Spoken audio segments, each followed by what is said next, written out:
Okay, so we need to talk about the year 2026.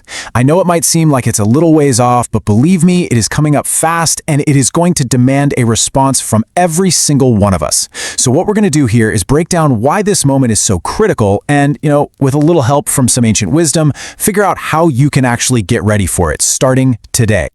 Do you ever just get that feeling? Like you're stuck in a whirlwind, and the world you thought you knew is just unraveling, piece by piece. You know that sense that the old rules, the old ways of doing things, they just don't work anymore. It's like the very ground beneath our feet is starting to crack. And on top of all that, it just feels like a constant barrage of new challenges, right? New conflicts, new technologies, new anxieties. They just keep coming. It's a lot. It's overwhelming. But what if I told you that this feeling is not new at all? And that leads us to our first big idea. This feeling of crisis, of constant, earth-shattering change, it's not some bug in our modern system. Nope. It's a fundamental feature of being human. Seriously, think about that feeling we just talked about. That could easily be someone living through the fall of the Roman Empire, or the absolute chaos of the Industrial Revolution. Or, us, right now. This state of constant motion, of flux, has always been the world's default setting. And you know what's really wild about this quote? The person who said it. It wasn't some tech CEO or a modern-day guru.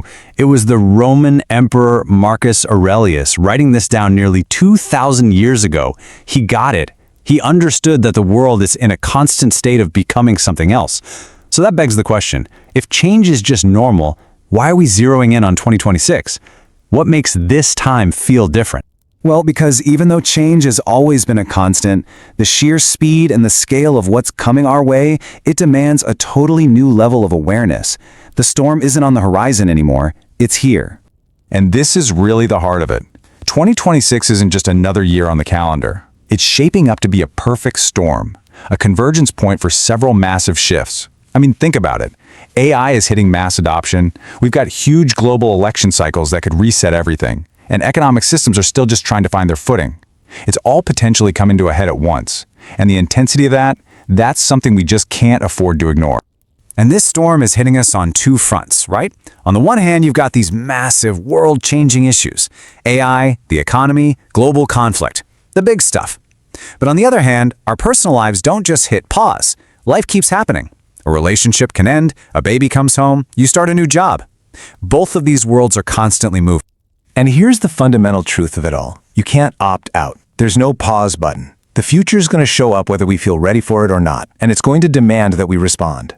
So, where does that leave us? What do we do? So, how do we flip the script?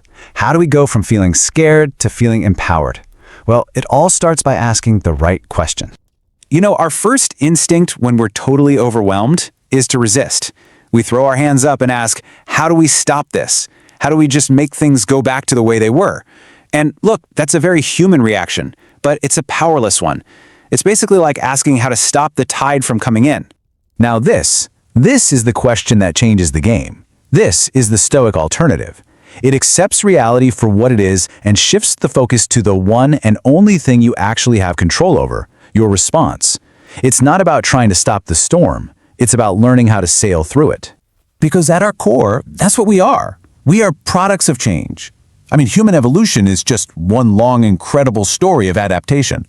Our minds, our cultures, our societies, they all made it this far because they changed. So to thrive in the future, we just have to keep doing what our ancestors have always done. We have to evolve. Okay, so how do we actually build this adaptation muscle? It's not about just bracing for impact. It's about actively training for what's next. Let's get into the practical stuff. Look, waiting until the crisis is already here is the worst possible strategy. The time to build your resilience, to expand your ability to handle change, is right now, while the stakes are relatively low. So, why not get started now? So here it is, a simple 3-step framework. First, expect disruption.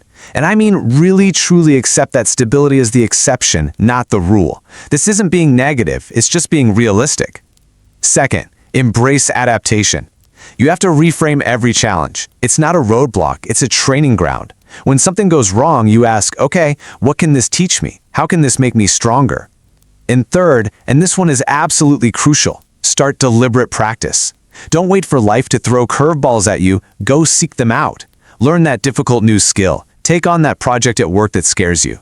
The whole point is to build that resilience now, on your own terms, before you're forced to. So in the end, it really all comes down to this. The world of 2026 and all the years after is going to be defined by profound change. The future is knocking at the door, and it is not going to be ignored. The only real question left is, when it asks what you're going to do about it, what will your answer be?